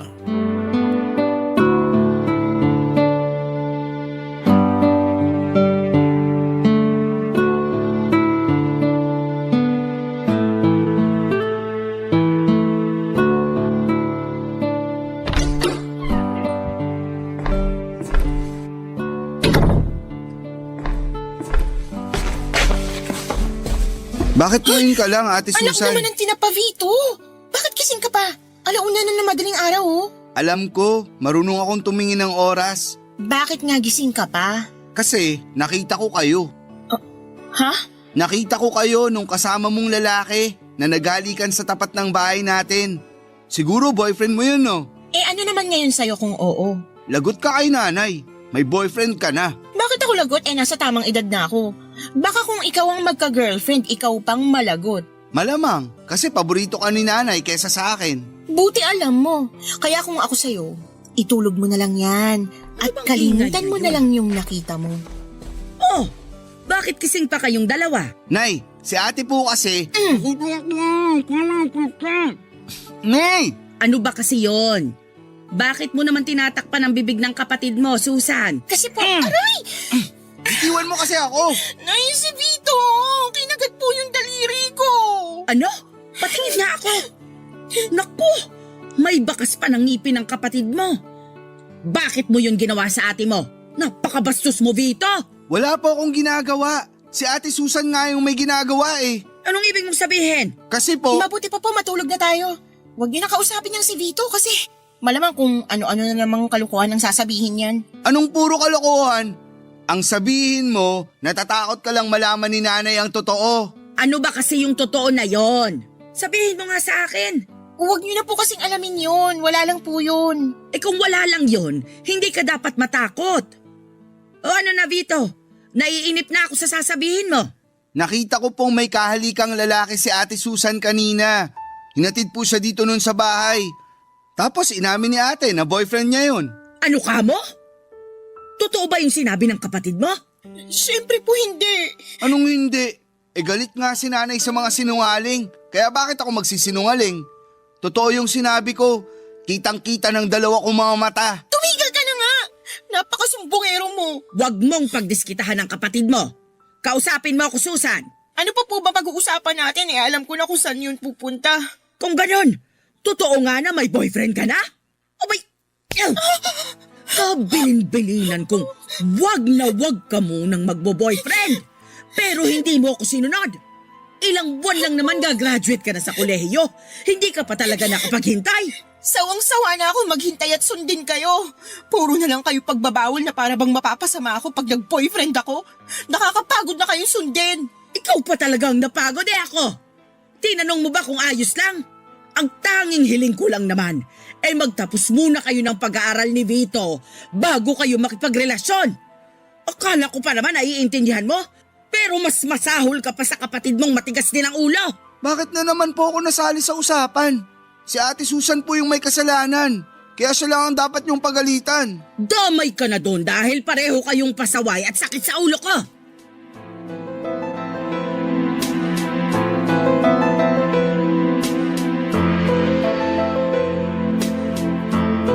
Mapadudot ayaw talaga ni nanay na mag-boyfriend si ate Susan dahil graduating na siya sa college. Saka 21 years old pa lamang siya noon.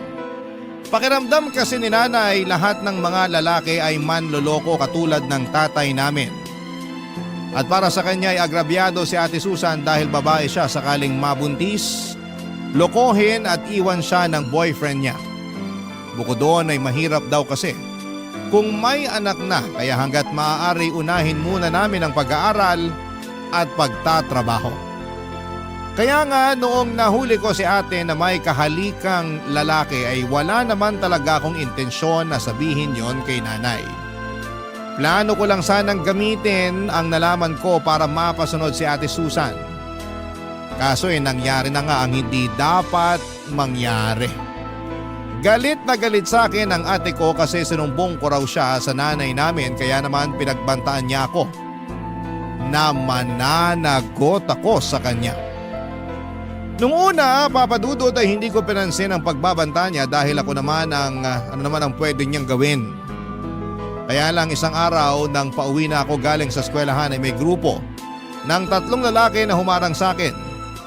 Yung isa doon ay namukhaan ko na lalaking kahalika ng ate ko. Siya yung humablot sa bag ko at nagdala sa akin sa may talahiban. Siya rin ang tumulak sa akin sa may putikan. Yung isa naman ay sumipa sa akin sa tiyan tapos yung isa naman ang sumabunot sa akin. Pagkatapos noon, Papa Dudut, ay tuluyan na nila akong binugbog upang turuan daw ng leksyon. Barangay Love Stories. Barangay Love Stories. Papa Dudut, hindi naman ako napuruhan sa pambubugbog sa akin ng boyfriend ni Ate Susan kasama ng mga tropa nito. Tinuruan lang daw nila ako ng leksyon dahil masyado akong madaldal. Kaya lang na-trauma naman ako. Alam ko na si ate ang may pakana ng mga bagay na yon kaya naman galit ako sa kanya. Hindi ko siya pinapansin kapag nasa bahay kami o kung minsan ay padabog ko na lamang na sinusunod ang mga utos niya para wala ng gulo. Wala rin naman kasing kwenta kung sasabihin ko pa kay nanay ang nangyari dahil baka lalo akong mapasama. Samantala ay pinagpatuloy lang ng kapatid ko ang pagbo-boyfriend kahit tutol si nanay. Sa uli wala na rin naman siyang nagawa at pinagbigyan na lamang ang paborito niyang anak. Naging legal pa nga sila ng boyfriend niya sa bahay. Kapag andon ang mga ito kasama si ate ay nanginginig ang tuhod ko sa sobrang takot. Madalas nagdadahilan na lamang ako para makaalis ng bahay, wag lamang silang makasama. Mabilis na lumipas ang 2 buwan at merong pinagtapat sa amin ni nanay, itong si Ate Susan.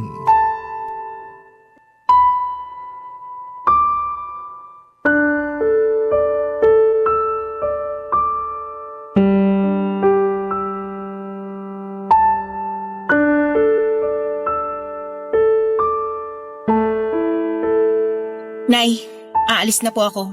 Magsasama na kami ng boyfriend ko. Ano? Paano na lang ang pag-aaral mo? Ayoko naman talaga ng kurso ko eh.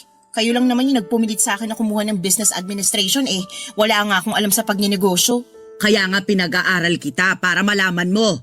Saka yun yung kurso na siguradong may patutunguhan ka pagka-graduate mo. Ayoko nga po sabi nung kurso na kinuha ko. Kung gusto nyo, kayo na lang ang mag-aral. Anong sinabi mo? Alam ko narinig yung sinabi ko. Hindi ko na po uulitin. Pinag-aral kita. Hindi para sagot-sagutin mo ako ng ganyan. Ate Susan, bakit mo naman bigla yan naisip? Kung kailan malapit ka ng graduate? Wala ka na doon, no? Masyado kang maraming tanong. Tama ang kapatid mo. Bakit din biglaan ang pag-alis mo sa bahay natin, anak? Sabihin mo, ano ba kasing nangyari? Alam nyo, nakakainis na kayong dalawa eh. Kung makatanong kayo, akala nyo naman malaking krimen yung gagawin ko. Hindi ba pwede na gusto ko nang bumukod at magsama na kami ng boyfriend ko? Hindi ako naniniwala na yun lang ang dahilan mo. Kilala kita, may pagkasinungaling ka. Anong sinabi mo? Sabi ko, may pagkasinungaling ka. Totoo naman eh, maraming beses ka nang nagsinungaling kay nanay. Pinagbibigyan ka lang niya kasi paborito ka niyang anak. Pwede ba, Vito? Manahimik ka na lang muna dyan. Hindi naman to tungkol sa'yo eh. Tungkol to sa ate mo. Kaya wag ka na munang sumubat-sabat dyan. Kaya ka hindi paborito ni nanay kasi masyado kang trying hard. Hindi ako trying hard. Trying hard ka? Pwede ba? Manahimik na nga kayong dalawa. Yang anak niyong pagsabihan niyo, Nay, masyadong mayabang eh. Wala namang pinagmamayabang. Bakit ikaw? Anong pinagyayabang mo? Sige nga. Ayaw mong tumigil ah! Nasaan na ba yung kawali, mga linti kayo? Habang tumatagal, masyado kang nagiging epal eh. Ikaw nga, akala mo kung sinong spoiled brat? Talaga lang ah. Sinabi ng tumigil na kayo! Ay! Sige, sa susunod na marinig ko pa yung bangayan ninyo, ihahampas ko na sa mga pagmumukha niyo ang kawaling to. Kaya mas lalo kung gustong umalis sa pamamahay na to eh. Sawang-sawa na ako sa pagiging diktador niyo. Ako pa rin ang nanay niyo, kaya karapatan kong diktahan kayo. Hindi niyo na magagawa yun dahil ayoko nang tumira sa pamamahay na to kasama kayo. Ayokong palakihin na magiging anak ko rito. Ano ka mo? Sinasabi ko na nga ba, buntis ka ate! Oo, buntis nga ako. Kaya hayaan niyo na kami magsama ng boyfriend ko. Papadudot, doon ko lang nakitang umiyak ng husto ang nanay namin dahil sa desisyong umalis ni Ate Susan. Pakiramdam ko ay nawala lahat ng galit at tampo ko sa nanay ko noong nagmakaawa siya kay ate na huwag kaming iwanan. Yung pakiramdam ko noong mga panahong yon ay parabang naninikip ang dibdib ko sa haguluhol ng nanay ko. Kaya nga hindi ko na rin napigilang magmakaawa sa ate ko na huwag niya kaming iwanan. Pero naging bingit bulag si Ate Susan sa pag-iyak at pagmamakaawa namin ni nanay. Sinabi niya na nasa tamang edad na siya para magdesisyon sa sarili niya at gawin ang kagustuhan niya. Tinuloy niya pa rin ang pag-alis at pakikisama sa boyfriend niya. Ang balita namin, umuwi raw sila sa probinsya ng lalaki sa Albay, Bicol. Pero pagkalipas ng 1.5 taon ay nagulat na lamang kami ni nanay nang sumulpot sa bahay si Ate Susan. Dala ang anak niya upang ipaalaga sa nanay namin. At doon nga niya sinabi sa amin ang nangyari sa kinakasama niya, Papa Dudut.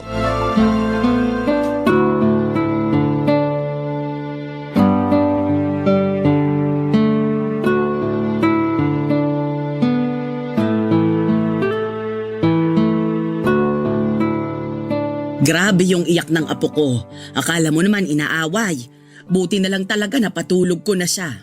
Kaya nga, Nay. Pareho kaming walang maayos na tulog kasi hindi siya komportable dun sa bus eh. Kaya nga pagkatapos nating maghapunan, magpahinga ka na. Bakit kasi hindi kayo nag-text na uuwi pala kayo rito? Sana nasundo ko man lang kayo sa terminal. Ayoko namang makaabala sa inyo ni Nanay. Hindi ka naman nakakaabala, anak eh. Pero tama rin naman si Vito. Kung alam lang namin na magbabakasyon kayo rito ng apo ko, sana nakapaglinis man lang ako ng bahay. Ang totoo, hindi naman po kami magbabakasyon dito. Umuwi kami rito kasi dito na kami titira. Bakit? Anong nangyari? Oo nga ate. Saka, nasan ang kinakasama mo? Nandun sa Bicol, iniwan ko. Ano ka mo? Iniwan?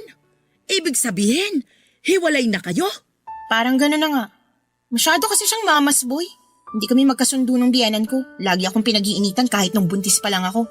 Akala ko magbabago pag pinanganak ko na yung baby namin kasi nga unang apo nila.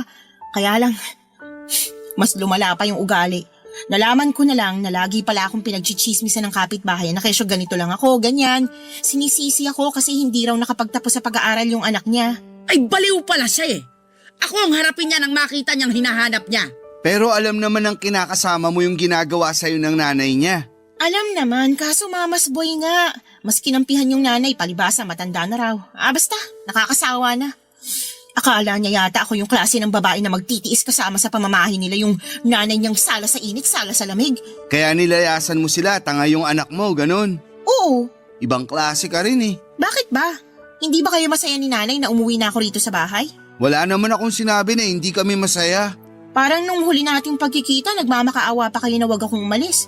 Ngayon na nandito na ako kasama yung anak ko, para namang pinagsakloban ng langit at lupa yung mga mukha niyo. Huwag mo na lang pansinin si Vito. Lagi namang mukhang pinagsakluban ng langit at lupa yung mukha ng kapatid mo eh. Basta anak, masayang masaya ako kasi sa wakas, nandito na ulit kayo sa bahay ng apo ko. Sobrang miss na miss ko na kayo, naku lalo ka na. Miss ko na rin po kayo, Nay. Ano nang plano mo ngayon? Pwede bang bukas na lang ako magplano? Kasi kita mo na nga pagod na pagod kami ng anak ko sa biyahe, makatanong ka dyan. Huwag ka mag-alala kasi may pera naman ako na itatabi. May pang-ambag ako kahit man lang sa pagkain natin. Akala mo yata nagbakasyon na ako dun sa Bicol.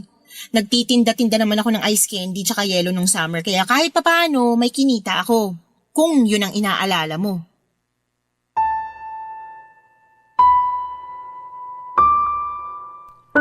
Papadudot tuwang-tuwa ang nanay dahil sa pagbabalik ng ate sa bahay kasama ang kanyang anak.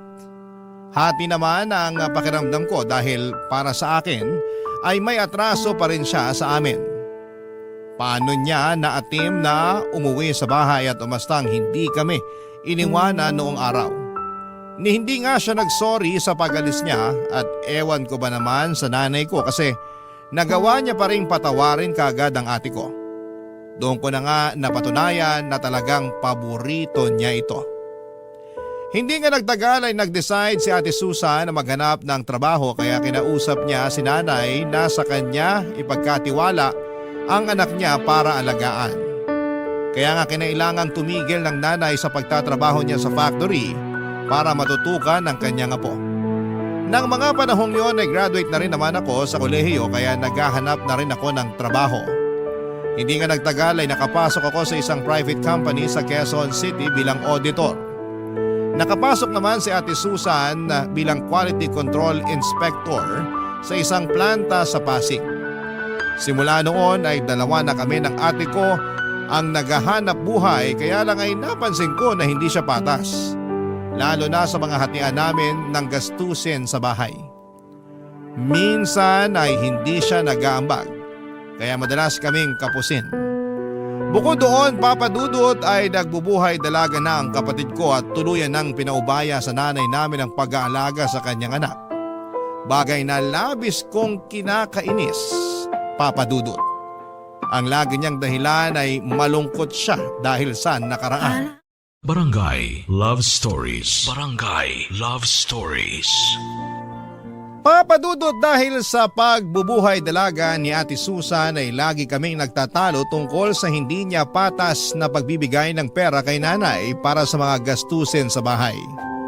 Kaya lang lagi akong pinagsasabihan ng nanay namin na unawain ko na lamang ang ate ko dahil nga meron itong pinagdaraanan. At may anak na rin naman ito na ginagastosan.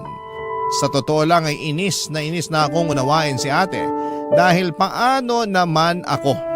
Lagi na lang damdamin niya ang mahalaga. Paano naman ang sa akin? Nagdaan ng 3 buwan na balitaan namin na umuwi raw sa kainta ang tatay ng anak ni Ate Susan para kausapin siya at suyuin na makipagbalikan sa kanya.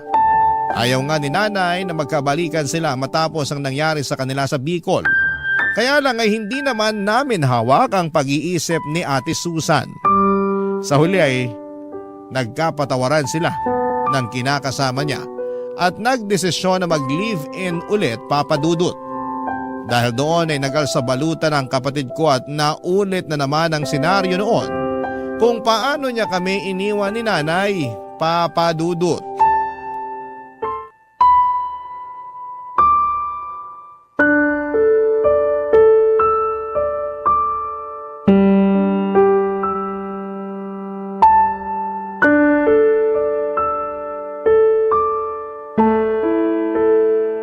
Anak naman, huwag ka nang umalis.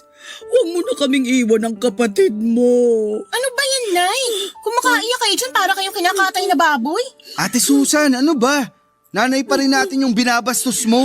Ay nako, sumabad na naman yung nagbabait-baitang anak. Hindi ako nagbabait-baitan. Saka hindi to tungkol sa akin, okay?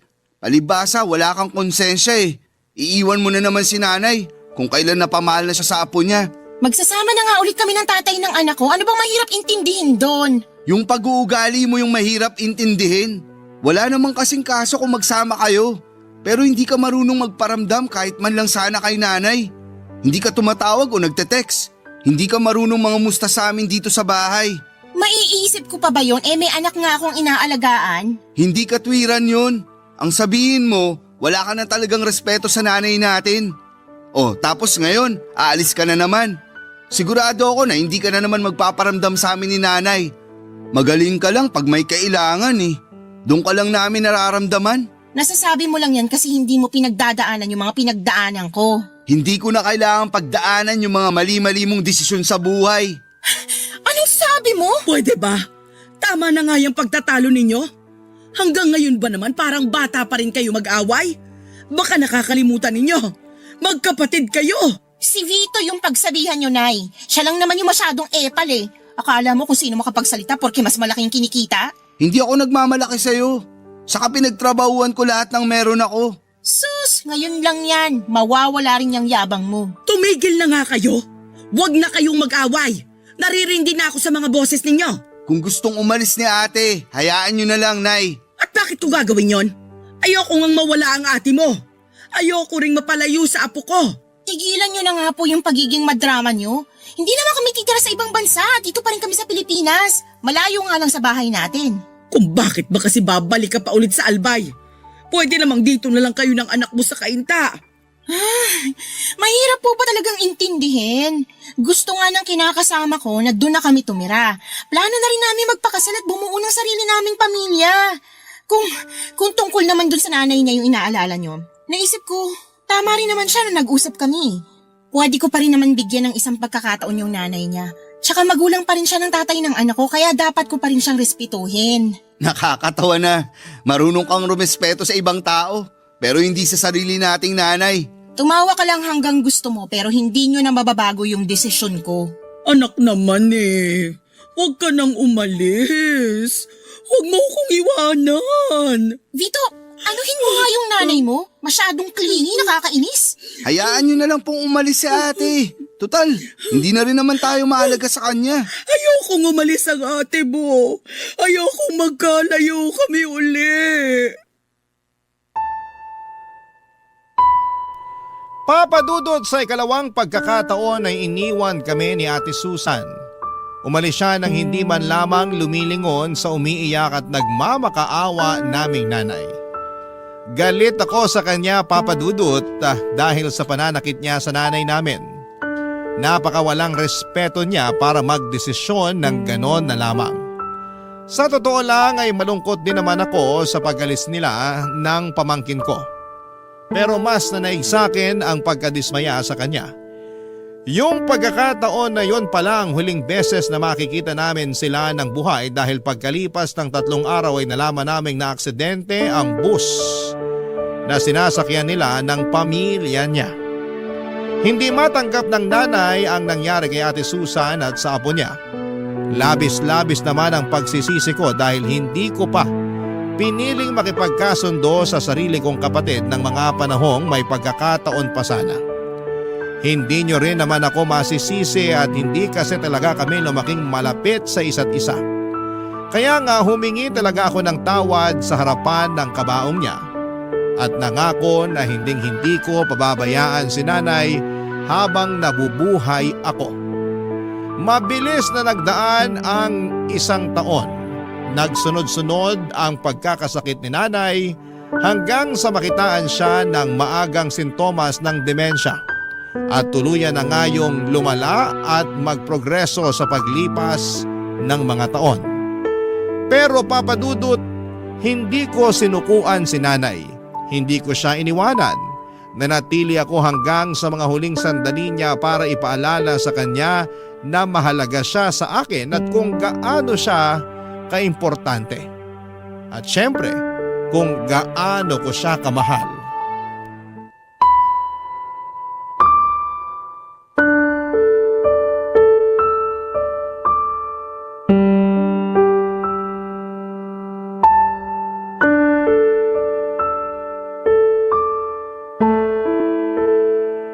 Nay?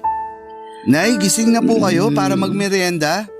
Ayoko pagising. Sayang naman, nagluto pa naman ako ng paborito niyong pancake. Pancake? Nasaan pancake ko? Ito po oh, hinati ko na yun ng maliliit para isusubo niyo na lang. Ay nako, paborito ko nga ito. Akin na, para makain ko na. Ay teka, sino ka ba? Paano ka nakapasok sa bahay ko? Nako, si nanay, nakalimutan na naman ako. Hindi kita nakalimutan. Hindi lang kita maalala. O sige po, magpapakilala ulit ako. Ako po si Vito, anak niyo. Vito? Anak ko? Opo, yung bunso nyo. Wala talaga akong maalala na may anak ako na pangalang Vito. Pero meron akong naaalala na may anak ako. Kaya lang hindi Vito ang pangalan niya. Ano po? Susan! Ah, si Ate Susan po. Oo! Nasaan na ba si Susan? Parang matagal ko nang hindi nakikita yung anak kong yun. Kasi po, Kasi ano? Sige ka! Hindi ko kakainin tong pancake pag hindi si Susan ang nagpakain sa akin. kasi po Nay, Ano nga? wala na po si Ate Susan. Ano wala na si Susan? Imposible naman yun. Kahapon lang nagkita kami. Ginawan pa nga niya ako ng pancake tapos sabi niya, kakainin daw namin ng sabay yung ginawa niya. Baka panaginip nyo lang po yun. Kasi matagal na pong patay si Ate Susan. Hindi patay si Susan. Nagsisinungaling ka lang. Hindi po ako nagsisinungaling. Pero naiintindihan ko po kung hindi nyo na matandaan. Pasensya na po kayo kung sinabi ko pa. Sabi na hindi totoong patay ang anak ko. Pero saan ba kasi siya pumunta? Hindi ko po alam pero kapag kumain kayo, baka bumalik na po siya. Talaga? Opo. Kaya kumain na po kayo ha. Kaso gusto ko si Susan magpakain sa akin. Si Ate Susan po magpapakain sa inyo sa susunod. Pero sa ngayon, ako na lang po muna. Promise? Si Susan sa susunod Opo, promise po. Yay! Subuan ko na po kayo.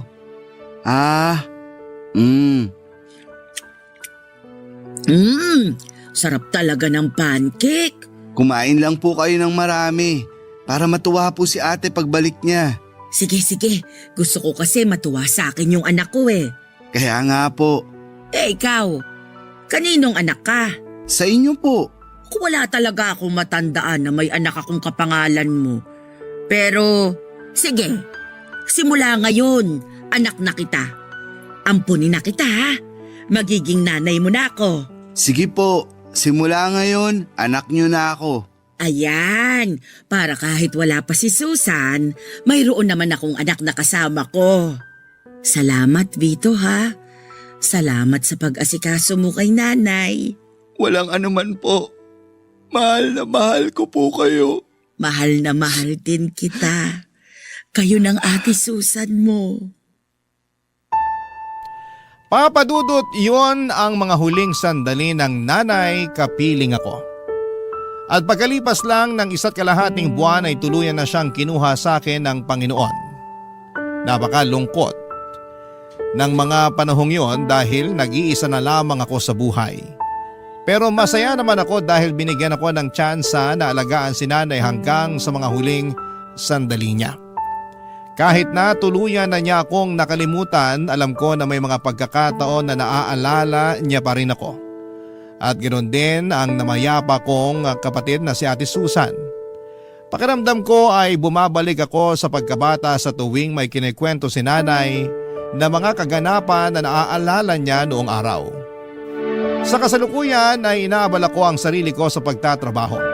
Pero hindi ko naman pinabayaan ang mental health ko kahit na napakahirap umusad matapos mawala ng mga mahal sa buhay. Pero naniniwala ako na darating ang panahon na magiging maayos din ang lahat. Dalangin ko na lamang na sana'y masaya na si nanay kasama ang Ate Susan ko sa langit. Hindi na sila mahihirapan at hindi na rin sila magkakahiwalay pa. Hanggang dito na lamang po ang sulat ko at sana'y mapili ninyong i-ere sa Barangay Love Stories.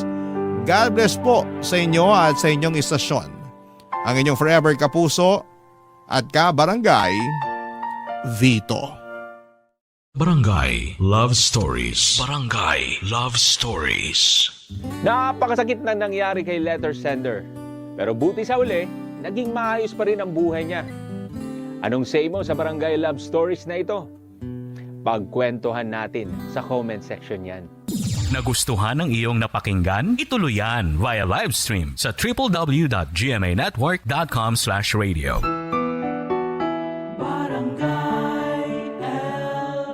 In Mega Manila, 97.1. Forever.